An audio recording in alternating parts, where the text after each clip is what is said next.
Today's Spotlight is brought to you in part by presenting sponsor, Busey Bank. Busey, your dream, our promise. Welcome to Spotlight. I'm your host, Jane Wernette.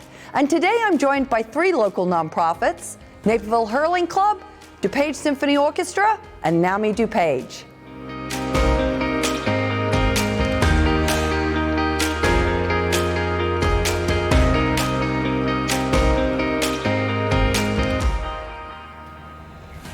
You're watching Spotlight, and joining me now from the Naperville Hurling and Camogie Club is Kristin Taylor. Welcome to the show, Kristin.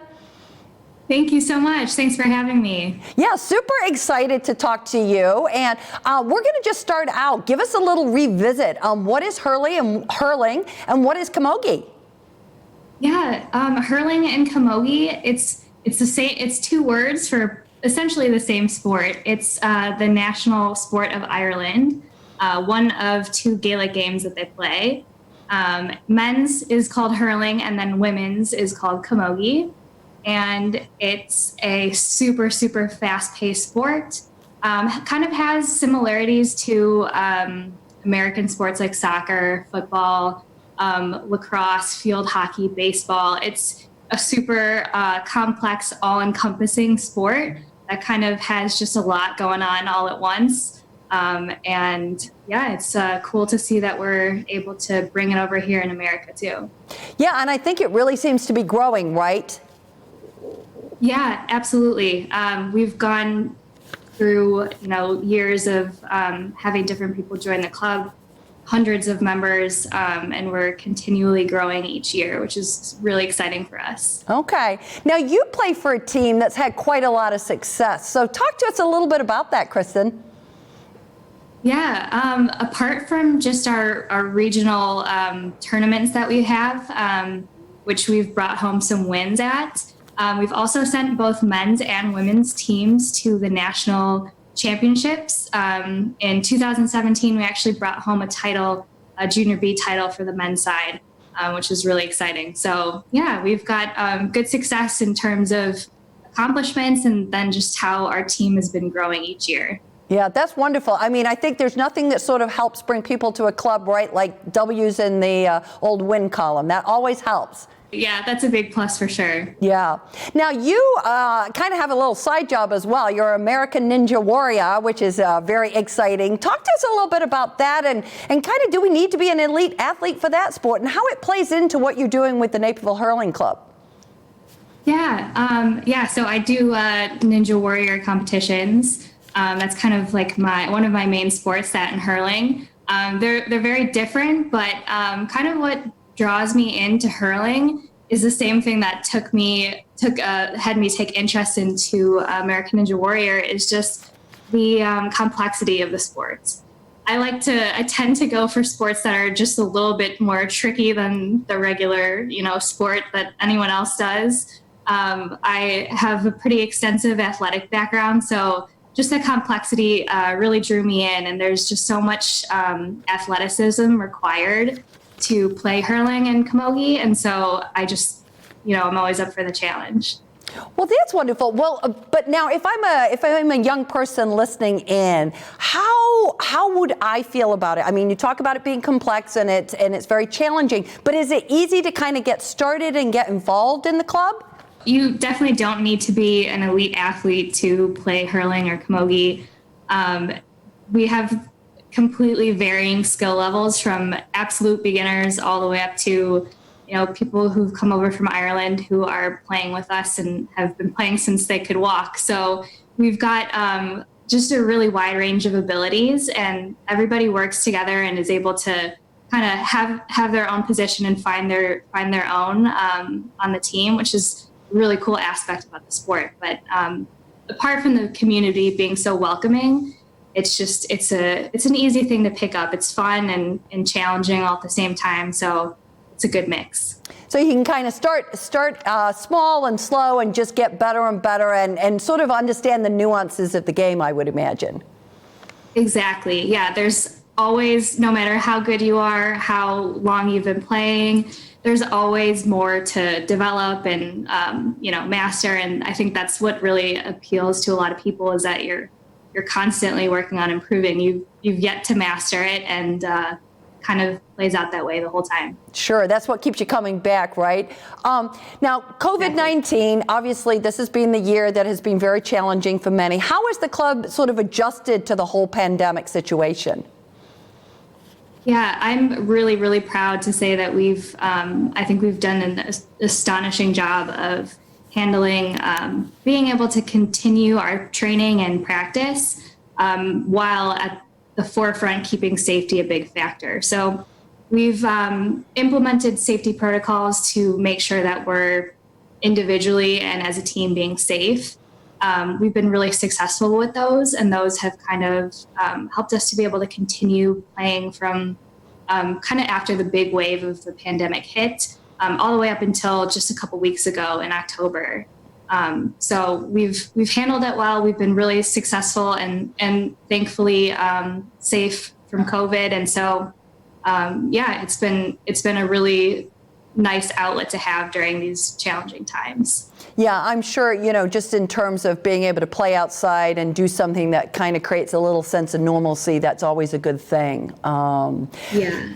As you kind of look ahead to 2021, what are the big plans for the club? Let's hope that we see COVID behind us at some point here early on. What's that going to look like for you, Kristin? Yeah, we've got really, really big goals for this upcoming season in 2021. Boston is going to be the new location of the next national championships. And so we're hoping to field a men's and a women's team, Hurling and Camogie, to get to the championships and hopefully bring home some, hardware with us as well. That's exciting. I mean, Boston, certainly a lot of Irish in Boston, so I would feel like they'd have a little bit of a home court advantage there. Talk a little bit, as you think about it, how many teams, when you talk about hoping to send teams, at what levels, what kind of age groups, Kristin, are you looking at? Yeah, so our age groups range from, on our team specifically, we've got it's 16 and up. And so when I say up, it goes all the way up till, 60. We have some of the older generation representing on our team and holding their own, might I add. So we've got, like I said, a wide range of skill level and ages, which is really inclusive. It's a cool sport that can kind of be played with just about anybody and anyone who's willing to take the challenge. So I love that. Not too many times do you find those kind of intergenerational sports where kind of it brings everybody together, and I think those are always good things, right? Yeah, it's like a cultural thing. A lot of people are proud to, show their Irish heritage and kind of pick up a sport that is kind of close to home, and then also just really inclusive to other people of different, backgrounds. A lacrosse player, we've got a hockey guy who's joined us on the team. So there's just a lot of background on the team, which I think is really, really awesome. That's great. Well, listen, thank you so much for stopping by and giving us an update on what you've been doing this year. We wish you all the best of luck next year. Let's hope that Naperville is fully represented at the National Championships in Boston in 2021. Yes, thank you so much. I really appreciate it. And thanks so much for having me. You're welcome. And if you're interested in learning more about the Naperville Hurling and Camogie Club, please go and visit their website. We're going to take a quick break, but stay tuned. We're coming right back with more Spotlight.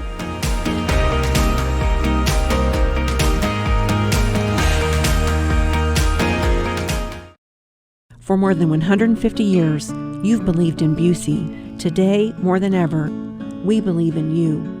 To our healthcare workers, first responders, and local businesses, you're central to the communities we're proud to call home. Busey's grateful to partner with you and your families through life's ups and downs, today and for generations to come. Because as neighbors helping neighbors, we're in this together.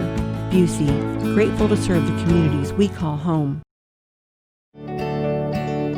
As we close out 2020, now more than ever, Naperville Community Television needs your gift of financial support. Television in its very nature brings people together, and NCTV 17 does that for this city in so many ways.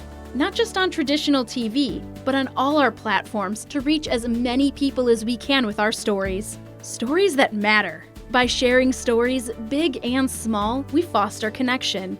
We're not just another television channel. We are a platform that nurtures the very connection that makes us human through effective video storytelling and relevant conversation. And a more connected city is a stronger, better community for everyone. So during this time of giving, please make a donation to Naperville Community Television at nctv17.com/donate. Your gift directly supports our mission of telling local stories on air and online. If you're just tuning in, you're watching Spotlight. I'm your host, Jane Wernette, and joining me now is Kristin Chmiel. She's the Executive Director of the DuPage Symphony Orchestra. Welcome to the show, Kristin. Hi, thank you for having me. Super glad to have you, and we'll start right out. Talk a little bit about the DuPage Symphony Orchestra and its mission. So our mission is to provide inspiration and cultural enrichment through musical excellence, educational programs, and community engagement. And it seems like everybody who has a passion for music has that one moment in time where they were impacted by the power of music, and it opened up this passion for orchestra. So it's nice that we can be that organization and possibly provide that experience for people. Yeah, I think music is such a unifier, right? I feel like it's something that it takes you back in time, it brings you warm memories, and so, the music, as you think about the music, it's been a long history for the DuPage Symphony Orchestra. Give us a little bit about that background of how the symphony came to be, and then your involvement. Yeah, so the orchestra was founded in 1954 with 45 musicians. Our current music conductor, Maestro Schubert, joined the orchestra in the 1986-87 season. And since then, the orchestra has grown to over 100 volunteer musicians. And we have a very loyal, passionate group of musicians. And every year in May, we have an annual meeting where the musicians get recognized for their years of service. And we have some musicians that have played with us for 30, 40, or even 50 years so far. So they're very passionate about the organization and love to perform. So. And I think that's really a lovely thing when you talk about, because sometimes people don't realize that the people that are playing, that are up there on stage, are all volunteering their time. They're doing it because of their love of music, right? Right. Yes. How did you get involved? I have a music degree, and I've always been passionate about music. And we moved to the suburbs about 9 years ago, and I was looking for new ways to get involved with organizations. And I found out about the DuPage Symphony and applied for a job, and I've been here for 2.5 years. I was originally hired as the managing director, and then over the summer was promoted to executive director. So it's nice to get back to something that I'm very passionate about with music. That's well, and congratulations on your promotion. Yeah. That's wonderful. That's something nice that's come out of 2020, right? Exactly. Yes. Yep. Yeah, not a lot good happening in 2020, unfortunately, other than you being promoted, which is awesome. But how has that impacted? I mean, obviously you took over at a very challenging time. The pandemic has certainly impacted all of the arts organizations in town. So talk a little bit about how the DSO has handled the impact of the pandemic and kind of what you're doing to pivot. Well, at first we thought this was going to be a short-term problem and thought we had to cancel our concert starting last March, and we had already planned this current season hoping that things would open up again, but unfortunately they haven't. But we really feel like that we have a duty to the community. Music has a healing power to it, and we saw that at the beginning of the pandemic with the footage from when Italy was shut down and everybody was singing from their balconies, and there really is this healing power. So we've been trying to adjust as much as possible during the pandemic to still provide all the areas of our mission during the pandemic. And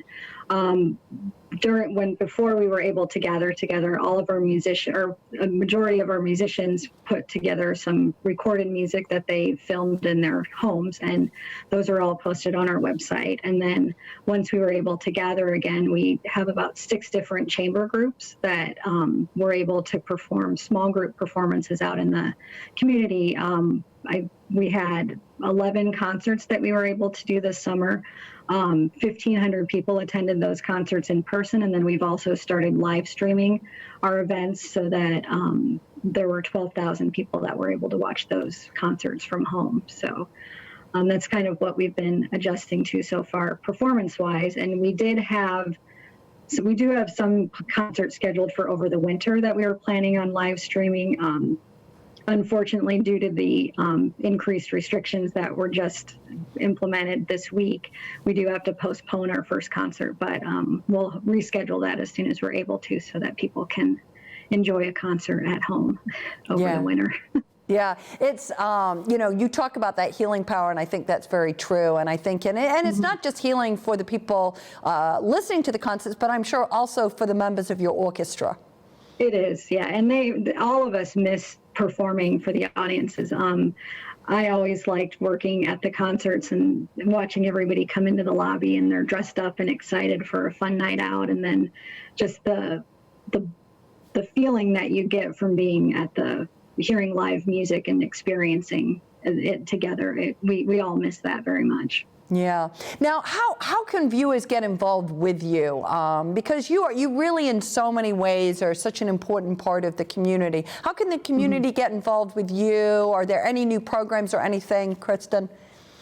We do have, we've really been using this time to kind of reflect on what we offer to the community, and we've taken this opportunity to step back and really dig into our strategic plan to figure out how we can adapt our programming to make it through COVID and also come out stronger when we're able to return. So strategic planning has been a big focus for us. And one of the areas that we're trying to do more of during this shutdown is our education and outreach.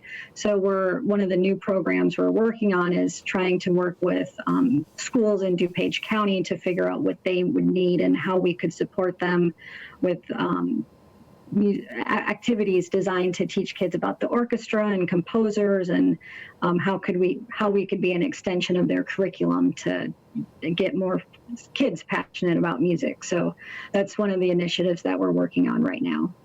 That's awesome. And I think, anytime you can do collaborations and working with the schools, that's always good. It's a win-win for everybody, right? Right, exactly. Yeah. So as I wrap up here, thoughts for 2021?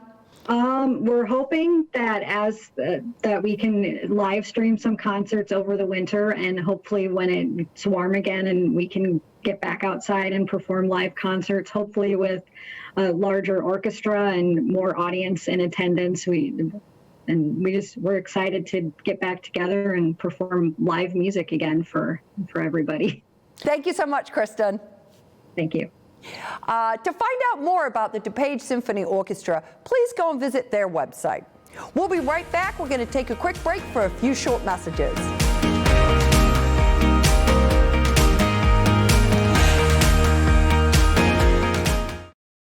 For more than 150 years, you've believed in Busey. Today, more than ever, we believe in you. To our healthcare workers, first responders, and local businesses, you're central to the communities we're proud to call home. Busey's grateful to partner with you and your families through life's ups and downs, today and for generations to come. Because as neighbors helping neighbors, we're in this together. Busey, grateful to serve the communities we call home.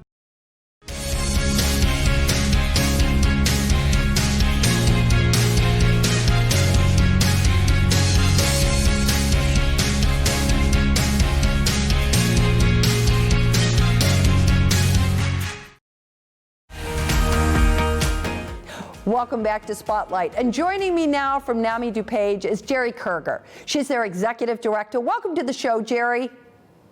Thank you so much for having me. Super glad to have you. Love the NAMI branding. And so we'll start right off with that. What is NAMI DuPage? Tell us a little bit about who you are and the programs and services you offer. Hi, well, thank you so much. NAMI DuPage is an affiliate of the National NAMI organization, which stands for National Alliance on Mental Illness. And the mission of NAMI DuPage is to provide support, advocacy, and education in order to improve the lives of people with mental illness and their families. And that is exactly what NAMI DuPage does. All of our programs are either support, education, and we do tremendous amounts of advocacy as well. Our support programs, I think what makes us most unique and what most people don't realize about NAMI is that our support is not provided by therapists or psychiatrists, but we operate, and all NAMIs operate, as a peer-led model. These are people who are in recovery from mental illness or family members of someone who is in recovery from mental illness who are providing the support and providing the education that is to any of our clients.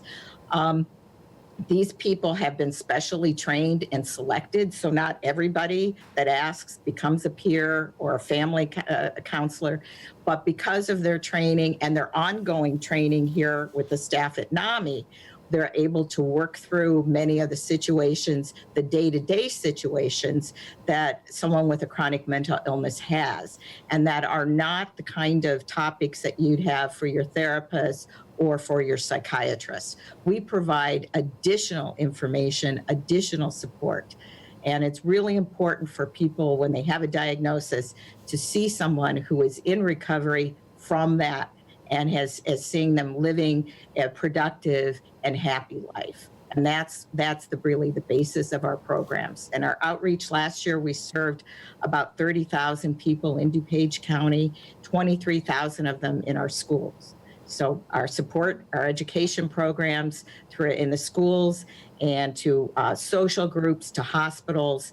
We have an employment program where we placed about 85 people in jobs, and a recreation program where we serve hundreds of people every year in DuPage County. Yeah, that's a very big job and a lot of things that you're offering. And I'm not sure that everybody sort of realized that peer model and really having people that are right in it and have been through it to help guide those conversations and offer those supports. You talked about a number of things, Geri, and I think I'd like to start kind of unpacking with one of them, which is, you know, we're going, and you talked about isolation and the concerns around mental illness with isolation. And obviously 2020 has been a year, if ever there was one, of a lot of isolation because of the pandemic.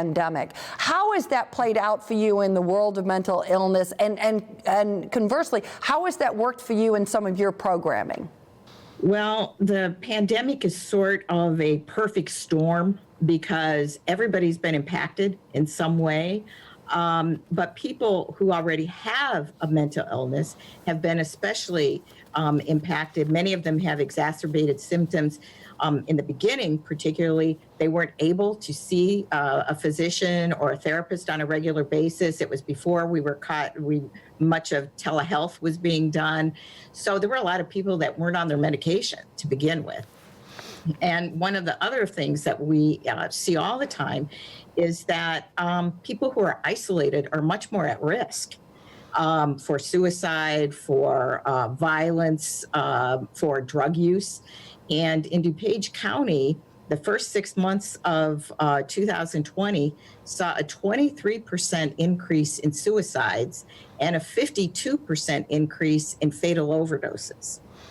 And most of those, the DuPage coroner did sort of a dive into the backgrounds and found that many of those people were actually depressed, they were isolated, had issues with substance and marital or financial issues. So it's sort of across the board that it's really impacted many people, but particularly people that have had a history of anxiety or depression. So how, as you look at that, I mean, obviously a part of a problem is always first identifying the problem. So Geri, as you would give advice on that, how do you sort of identify somebody who is struggling with mental illness? Well, I think one of the things that we tell people to do is to look at your friend or family member to see if they're noticing a change. And that's usually one of the first things. People will change their eating habits, either eat too much or too little, their sleeping habits, too much or too little, behavior as far as maybe irritability, they may not be seeing the same way. Sometimes people, particularly people who are depressed, lose interest in things that they like to do. They don't want to do them. And you always have to be careful, too. One of the big signs of potential suicide is people that are giving away objects or saying goodbye to people or making phone calls. So those are all really big symptoms. But I think one of the things that, and a lot of times people just pass that off, that it's not a big deal. But if you talk to people who are depressed, they will often tell you things like, I couldn't get off the sofa because my feet felt like they were in a cement block, or I was wearing cement shoes. And if you think about it that way, then you think, well, that's more than somebody's just a little bit tired. Okay. So those are some of the symptoms that we want to look for. So look for changes. They're probably the key.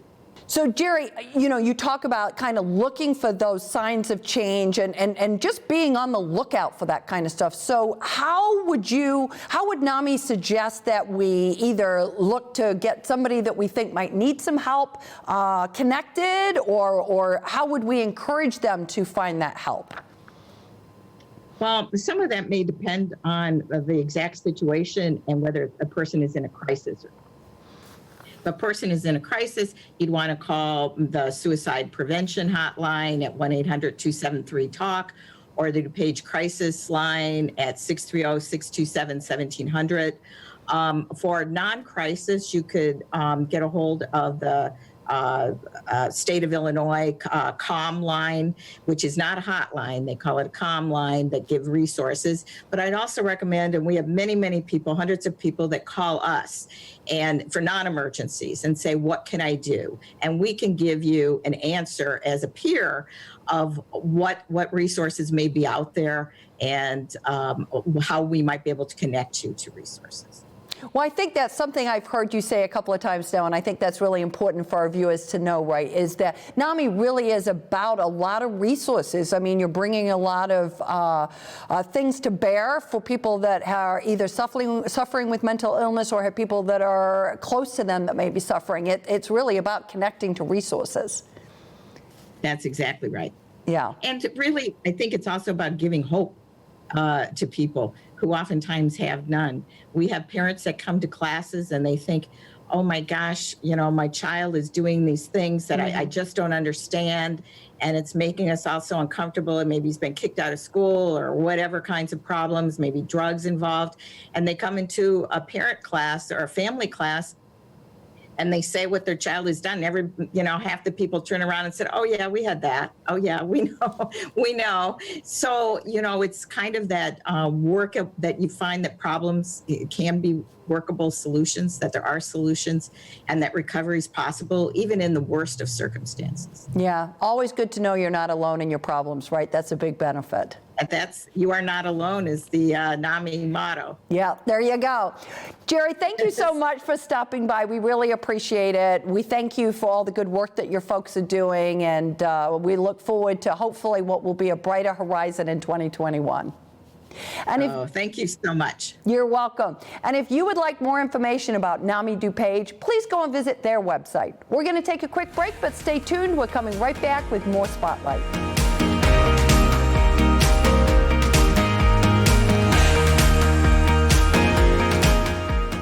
I'd like to thank all of my guests for joining us on Spotlight, and our friends at Busey Bank for their generous sponsorship of today's show.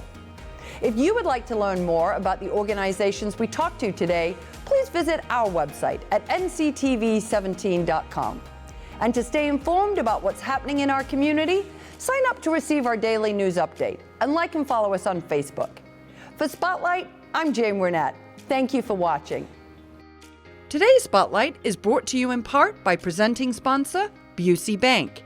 Busey, your dream, our promise.